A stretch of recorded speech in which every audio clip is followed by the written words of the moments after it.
Good morning बच्चों, मैं BL. Agarwal आज आपको इस लेक्चर में क्लास 11 का अकाउंटेंसी 11 अकाउंटेंसी का एक चैप्टर कैशबुक में टॉपिक डबल कॉलम कैशबुक के रूल्स रेगुलेशन को डिस्कस करूंगा।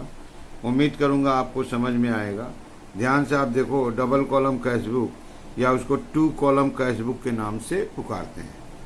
डबल कॉलम कैशबुक में एक ऑप्शन है, अपने 2 कॉलम रखेंगे, एक कॉलम कैश के लिए और दूसरा कॉलम बैंक के लिए। तो कैशबुक में 2 कॉलम ड्रॉ कर लिए। First column is for cash, another column for bank. तो ये एक ऐसा कैशबुक हो गया जिसमें कैश और बैंक दोनों ट्रांजेक्शन रिकॉर्ड किया जाएगा। कैश से related transaction cash column, cheque या बैंक से रिलेटेड ट्रांजेक्शन बैंक कॉलम। यहाँ देखिए, it is a cashbook with 2 column each side, 1 column recording cash transactions, other column recording bank transactions। तो double column cashbook में each side में 2 column होता है, 1 column cash column होता है to record cash transaction only, another column bank column होता है to record bank transactions only. The advantage of maintaining such a cashbook, इस कैशबुक को ड्रॉ करने का एडवांटेज है कि जो कैश कॉलम है, बैंक कॉलम है, कैश अकाउंट और बैंक अकाउंट को रिप्रेजेंट करेगा। तो डबल कॉलम कैशबुक में 2 कॉलम रख दिए, एक कैश कॉलम और दूसरा बैंक कॉलम। तो इस कैशबुक को बनाने का मेन एडवांटेज है कि कैश कॉलम कैश अकाउंट को, बैंक कॉलम बैंक अकाउंट को रिप्रेजेंट करेगा। तो इसलिए हम लोग को जरूरी नहीं है कि लेजर में ये दोनों अकाउंट ओपन करें। लेजर में कैश और बैंक अकाउंट ओपन नहीं करना पड़ेगा। कैशबुक से जो कैश और बैंक का बैलेंस आएगा वही कैश अकाउंट और बैंक अकाउंट का बैलेंस माना जाता है। ठीक है, तो ये एक बहुत बड़ा एडवांटेज हुआ। कैश अकाउंट देखिए, it is a real account. जो हम लोग का कैश अकाउंट होता है, दैट इज कैश कॉलम होता है, वो एक रियल अकाउंट होता है और always debit balance. Cash account हमेशा ही डेबिट बैलेंस होगा, वो रियल अकाउंट है। एसेट्स है तो डेबिट बैलेंस होगा। तो कैशबुक में उसको लिखेंगे टू बैलेंस बीडी। जब कैशबुक स्टार्ट होगा तो ओपनिंग बैलेंस लिखा जाएगा टू बैलेंस बीडी। दूसरा है बैंक अकाउंट। बैंक अकाउंट एक पर्सनल अकाउंट होता है। पर्सनल अकाउंट में भी एसेट्स हो गया तो to balance BD bank balance कहलाएगा। में भी लाइबिलिटी हो गया तो by balance BD credit balance कहलाएगा। उसको बैंक ओवरड्राफ्ट के नाम से पुकारते हैं। तो जब आप कैशबुक का बैलेंस लिखोगे तो कैश का balance always to balance BD debit balance होता है, लेकिन बैंक का बैलेंस ध्यान देना होगा। अगर डेबिट बैलेंस होता है तो टू बैलेंस बीडी, और क्रेडिट बैलेंस होता है तो by balance BD. Credit balance को ही बैंक ओवरड्राफ्ट के नाम से पुकारते हैं। ठीक है, अब आते हैं हम लोग कॉन्ट्रा एंट्री। हम लोग के पास कैशबुक में 2 कॉलम है, एक कैश और बैंक। तो ऐसा कोई ट्रांजेक्शन जो कैश और बैंक दोनों से रिलेटेड हो एट ए टाइम, तो उसको कॉन्ट्रा एंट्री के नाम से पुकारेंगे। ऐसा ट्रांजेक्शन क्या होगा? तो कैश डिपॉजिटेड और कैश विथड्रॉन। अगर हम लोग कैश जमा करते हैं तो वो एंट्री होता है bank account debit to cash. Okay, और जब हम लोग ऑफिस यूज के लिए पैसा निकालते हैं तो एंट्री होता है cash account debit to bank. ये 2 एंट्री ऐसा है, देखिए, जिसमें बैंक और कैश आया है। यहाँ देखिए कैश और बैंक आया, इसके अलावा कोई नाम आया नहीं है। और डबल कॉलम कैशबुक में ये 2 कॉलम ही है। तो ऐसे इस 2 ट्रांजेक्शन को कॉन्ट्रा एंट्री बोलते हैं। तो यहाँ देखिए लिखे हैं, when cash is deposited into bank or cash is withdrawn from the bank for office use, each such transaction affects both cash and bank column recorded both side of the cash book। ये cash और bank column both side में record होता है, इसलिए इसे transaction को Contra entry के नाम से पुकारते हैं। अब यहाँ देखिए, हम एक कैश बुक रख दिए हैं, double column cash book, cash deposited, entry है bank account debit to cash.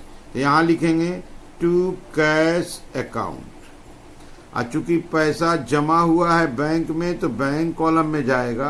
और यहाँ लिखेंगे by bank account cash column में जाएगा। ठीक है, तो हम लोग अगर बैंक में पैसा जमा करते हैं तो इससे मेरा बैंक बैलेंस इंक्रीज करेगा तो 2 में लिखेंगे, कैश बैलेंस डिक्रीज करेगा बाई में लिखेंगे। लेजर के हिसाब से सोचो आप, तो bank account debit to cash, तो बाई बैंक। एक वर्ड कॉन्ट्रा वर्ड लिखा जाता है CLF कॉलम बोथ साइड लिखा जाता है। ओके, अगर हम लोग बैंक से पैसा निकालते हैं ऑफिस यूज के लिए तो उसका एंट्री होता है cash account debit to bank. Bank से पैसा निकाले तो cash account debit to bank, यहां लिखेंगे टू बैंक अकाउंट, रुपया कैश में, क्योंकि कैश निकाले हैं तो कैश बैलेंस बढ़ेगा। और यहां लिखेंगे बाई कैश अकाउंट, बैंक से निकाले हैं तो बैंक बैलेंस डिक्रीज होगा तो उसको बाई में देंगे। The word C both side LF column में यूज किया जाएगा। जब हम लोग बैंक से पैसा निकाले तो कैश हम लोग के पास आया तो कैश को इंक्रीज कराना होगा तो डेबिट में देना होगा। अब बैंक बैलेंस डिक्रीज करेगा तो क्रेडिट में देना होगा। वैसे आप एंट्री देखो, cash account debit to bank, cash account debit to bank, तो बाई कैश। तो ये हो गया कॉन्ट्रा एंट्री। हर एक सम में 2-3 कॉन्ट्रा एंट्री मिल ही जाता है, या तो कैश डिपॉजिटेड इनटू बैंक और नहीं तो कैश विथड्रॉन फ्रॉम बैंक। अगर ये 2 ट्रांजेक्शन मिला तो इसको हम लोग कॉन्ट्रा एंट्री बोलेंगे। कैश बुक का टू और बाई दोनों में लिखेंगे। अगर आप उसको टेक्निकली लिखना चाहते हो, पैसा निकाला गया तो कैश को इंक्रीज कराना है, कैश को इंक्रीज कराना है तो 2 में लिखना है, बैंक को डिक्रीज कराना है तो बाई में लिखना है। पैसा जमा किया गया, cash decrease bank increase, bank increase तो 2 में और कैश डिक्रीज तो बाई में। और एक अगर एंट्री की तरफ से देखते हो तो एंट्री है bank to cash, to cash लिखेंगे रुपया बैंक में जाएगा, बाई बैंक लिखेंगे रुपया कैश में जाएगा। Cash withdrawn from bank, cash to bank रुपया कैश में, बाई कैश रुपया बैंक में। तो ये हो गया contra entry. Double column cash book का स्पेशल ट्रांजैक्शन में आता है। ठीक है, ये देखिए कुछ स्पेशल ट्रांजैक्शन में रिसीप्ट ऑफ चेक और बैंक ड्राफ्ट। जब हम लोग डबल कॉलम कैश बुक बनाते हैं तो हमको हमारे कस्टमर से चेक मिलता है। अगर हमको चेक मिला, चेक रिसीव्ड फ्रॉम कस्टमर और संग बैंक में जमा करा दिया गया ऑन द सेम डे, तो entry will be bank account debit to debtor, cash book में टू डेटर, रुपया बैंक कॉलम में। तो बहुत सारा ट्रांजैक्शन में लिखा रहता चेक रिसीव्ड फ्रॉम, नाम दिया रहेगा, एंड डिपॉजिटेड इनटू बैंक, तो एंट्री हो गया bank to debtor, cash book में टू डेटर, रुपया बैंक में। दूसरा चेक रिसिप्ट का इंफॉर्मेशन है, ये नहीं बताया कि बैंक में जमा हुआ, तो हम लोग उस डेट के आगे बढ़ते हैं, आगे डेट में खोजते हैं कि चेक का क्या हुआ। अगर चेक से रिलेटेड कोई इंफॉर्मेशन नहीं मिला तो ये एज्यूम कर लेते हैं कि deposited in the bank on same day, यही वाला एज्यूम कर लेते हैं और टू डेटर बैंक में लिख देते हैं। लेकिन ऐसा हो सकता है कि चेक मिला अब बाद में जमा कराया गया, not deposited on the same day, उस दिन जमा नहीं कराया गया। चेक तो कस्टमर से मिला है लेकिन सेम डे जमा नहीं कराया गया। अगर ऐसा सिचुएशन होता है तो एक स्कीम ऑफ एंट्री है, आप यहाँ देखिए, चेक रिसीप्ट का एंट्री करेंगे, cheque in hand to customer, तो ये एंट्री कैश बुक में नहीं आएगा। Cheque in hand to customer ये जर्नल में जाएगा, और जब चेक को जमा कराएंगे तो bank to cheque in hand ये एंट्री कैश बुक में आएगा, to cheque in hand bank column. ये एक स्कीम ऑफ एंट्री है। When cheque received is treated as cheque in hand, check in hand debit to debtor, ये cash book में नहीं आ रहा है, और जिस डेट को चेक जमा किया जाएगा तो bank to cheque in hand bank column में चला जाएगा। ये स्कीम बहुत सारे बोर्ड में फॉलो किया जाता है। ISC और स्टेट बोर्ड में जनरली ये सेकेंड स्कीम अल्टरनेटिव जो है ये ज़्यादा पॉपुलर है, इसको ज़्यादा फॉलो किया जाता है। हम भी मैक्सिमम सवाल इसी वे पे बना के दिखाएंगे। जब आपको चेक मिला, अब बैंक में जमा नहीं कर रहे हैं, तो व्हेन चेक रिसीव्ड आप उसको कैश मान के एंट्री कर दो, cash to debtor cash book में एंट्री कर दिया जाएगा। जब ये चेक जमा किया जाएगा तो आप उसको कॉन्ट्रा एंट्री कर दो, bank to cash cash book में कॉन्ट्रा एंट्री के रूप में इसको डाल देंगे। तो जब चेक मिला तो हम पहले देख लेंगे, सेम डे बैंक में डिपॉजिट हुआ तो बैंक कॉलम दे देंगे, अगर बाद में जमा हुआ तो कैश कॉलम में दे देते हैं। ये वाला स्कीम, उसको कैश मान लेते हैं और जब जमा किया जाएगा तो कॉन्ट्रा एंट्री कर देंगे, बैंक टू कैश। ये ज़्यादा पॉपुलर है, इसी को फॉलो करने का कोशिश करेंगे। इसके बाद अगर जमा हुआ चेक डिजॉनर हो जाए, चाहे सिचुएशन कुछ भी हो, आप सेम डे जमा करो या 2-4-5 दिन बाद जमा करो, अगर चेक डिजॉनर होता है तो इसका मतलब बैंक रिफ्यूज कर दिया, चेक कैंसिल कर दिया। तो जिस कस्टमर से चेक लिए थे उसको डेबिट कर देंगे, that is customer account debit to bank. ये कैश बुक में बाई की तरफ आएगा, customer account debit to bank. ये चेक संग संग जमा किए हो या 5-6-2-4 दिन बाद जमा किए हो, इससे उस एंट्री का कोई लेना देना नहीं है। चेक अगर कैंसिल होता है, चेक अगर डिजॉनर होता है, तो आपको कैश बुक में लिखना होगा बाई डेटर रुपया बैंक कॉलम। ठीक है। ऐसा भी हो सकता है कि चेक हमको मिला, हम किसी को इंडोर्स कर दिए।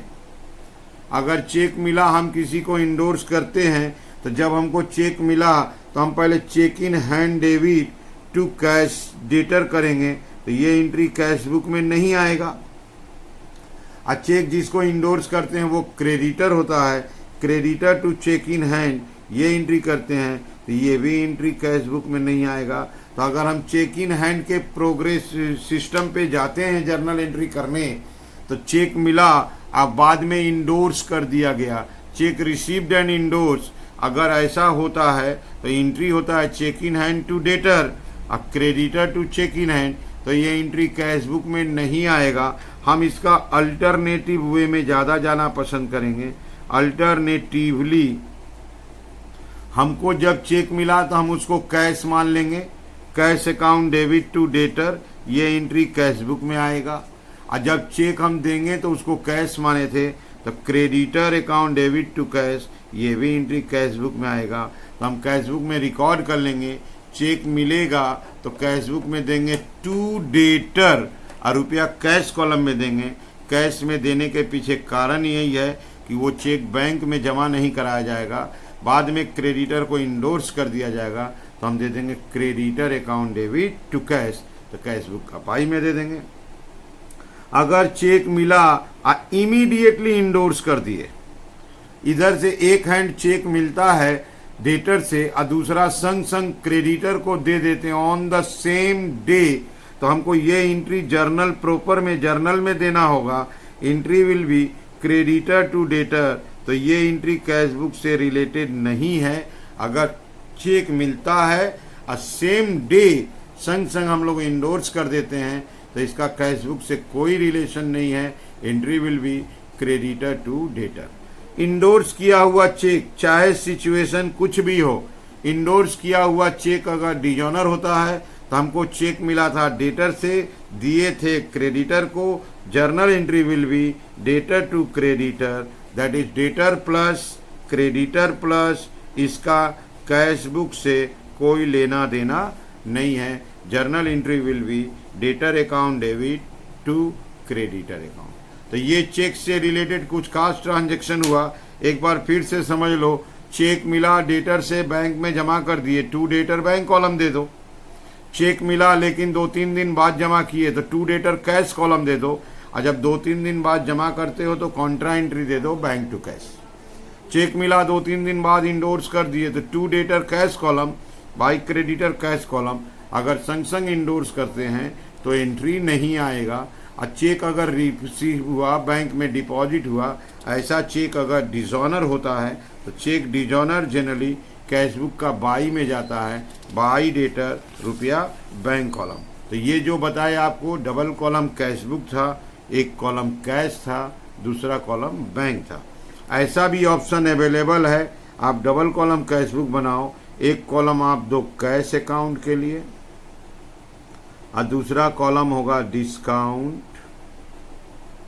अलाउड, और एक तरफ होगा डिस्काउंट रिसीव्ड। तो ये भी ऑप्शन अवेलेबल है। डबल कॉलम कैश बुक ही हुआ, एक कॉलम कैश का और दूसरा कॉलम डिस्काउंट का। तो बैंक एंड चेक का जो ट्रांजैक्शन होगा उसको रिकॉर्ड नहीं करेंगे, क्योंकि हम लोग के पास कोई बैंक कॉलम नहीं है। एक ऑप्शन ऐसे भी है बैंक और डिस्काउंट। तो अगर ऐसे करते हैं तो एक कॉलम बैंक का हो जाएगा, दूसरा कॉलम डिस्काउंट अलाउड होगा और एक तरफ डिस्काउंट रिसीव्ड होगा। अगर हम इस ऑप्शन पर जाते हैं तो कैश से रिलेटेड ट्रांजैक्शन जो होगा, कैश ट्रांजैक्शन, उसको हम लोग कैश बुक में नहीं लिख पाएंगे, क्योंकि हम लोग के पास कोई कैश कॉलम नहीं होगा। तो ऐसा ऑप्शन हो सकता है डबल कॉलम कैश बुक में कि एक कॉलम आप कैश रख दो, दूसरा कॉलम डिस्काउंट रख दो, तो बैंक ट्रांजैक्शन छूट जाएगा। एक कॉलम बैंक रख दो, दूसरा कॉलम डिस्काउंट रख दो, तो आपका कैश ट्रांजैक्शन छूट जाएगा। ये ऑप्शन बी सी दिए और आपको ए नंबर ऑप्शन समझाए थे, यही पॉपुलर है। एक कॉलम कैश, एक कॉलम बैंक, तो हम लोग से छूटेगा डिस्काउंट। तो सवाल बनाते वक्त अगर डिस्काउंट आता है तो डिस्काउंट को इग्नोर करेंगे, कैश और बैंक कॉलम में ही रिकॉर्ड करेंगे, डिस्काउंट को छोड़ देंगे। और चेक के ट्रांजैक्शन को खूब ध्यान से लिखना है। चेक मिला संग संग डिपॉजिट बैंक कॉलम, 2-4 दिन बाद डिपॉजिट, पहले कैश कॉलम, देन कंट्राएंट्री। और चेक डिजोनर हमेशा बाई में जाएगा। ठीक है, उम्मीद करते आपको ये लेक्चर समझ में आया होगा। अगर ये समझ में आ रहा है तो इससे आप double column cash book easily बना लोगे और आगे चल के ट्रिपल कॉलम कैश बुक बनाने में ये कॉन्सेप्ट आपको काफ़ी हेल्प करेगा। ठीक है, ओके, थैंक यू, बाय।